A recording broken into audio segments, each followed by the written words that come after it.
Hello, আসসালামু আলাইকুম। শখের খামার ফরিদপুর ইউটিউব চ্যানেল এবং ফেসবুক পেজ থেকে ছোট্ট একটা শর্ট ভিডিও নিয়ে চলে আসলাম। আজকে হচ্ছে আমার ব্রয়লার মুরগির বয়স 32 দিন। তো 32তম দিন সকালের আপডেট আপনাদের সাথে শেয়ার করব। তো ভিডিওটিকে স্কিপ না করে অবশ্যই শেষ পর্যন্ত দেখবেন এবং শখের খামার ফরিদপুর ইউটিউব চ্যানেলটি সাবস্ক্রাইব করবেন। ভিডিওটি লাইক, কমেন্ট এবং শেয়ার করে অন্য ভাইদের দেখার সুযোগ করে দেবেন। তো ভিডিওটি শুরু করা যাক। আলহামদুলিল্লাহ, আমার ব্রয়লার মুরগিগুলো মাশাআল্লাহ খুবই ভালো আছে এবং সুস্থ আছে। তো ওজনটাও কিন্তু প্রায় 2 কেজি চলে আসছে আসলে গড় ওজনটা। তো সব মিলিয়ে কিন্তু মুরগিগুলো খুবই ভালো আছে। তো আমি ব্রয়লার মুরগিকে সকালবেলায় একবারে ফ্রেশ পানি দিয়ে দিলাম। তো ফ্রেশ পানিটা দেওয়ার কারণ হচ্ছে আপনার আজকে প্রচুর পরিমাণে রোদ উঠছে কিন্তু সকাল থেকেই। তো ওয়েদারটা কিন্তু আজকে অনেক শুষ্ক হবে, অনেক তাপমাত্রাটা বৃদ্ধি পাবে আজকে।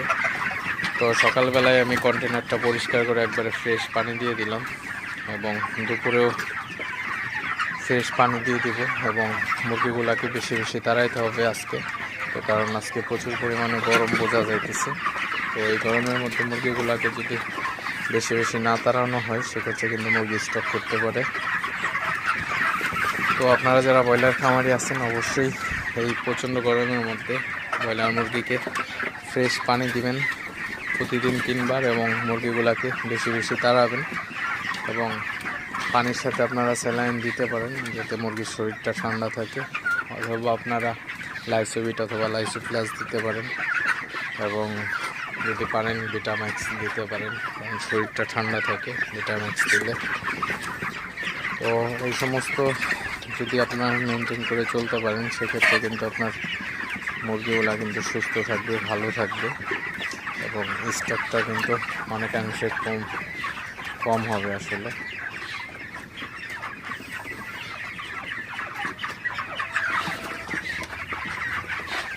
মুরগিগুলা কিন্তু তাড়াই দিতে হবে ভালোভাবে যাতে সব জায়গায় মুরগিগুলা আসলে সমানভাবে ছড়িয়ে ছিটিয়ে থাকতে পারে। একটা জিনিস খেয়াল রাখতে হবে, কোনো জায়গায় যেন মুরগিগুলা অতিরিক্ত ঘন না হয়ে থাকে। তো সব জায়গায় মুরগি যেন সমানভাবে থাকে, অর্থাৎ মুরগিগুলাকে সমানভাবে ঘরের মধ্যে ছড়িয়ে ছিটিয়ে রাখতে হবে আসলে। তো এক জায়গায় অতিরিক্ত মুরগি থাকলে কিন্তু মুরগির শরীরে গরমে কিন্তু আসলে মুরগিগুলো অসুস্থ হয়ে যেতে পারে। এই জিনিসগুলো অবশ্যই আপনারা খেয়াল রাখবেন। মুরগিকে সবসময় বেশি বেশি তাড়াবেন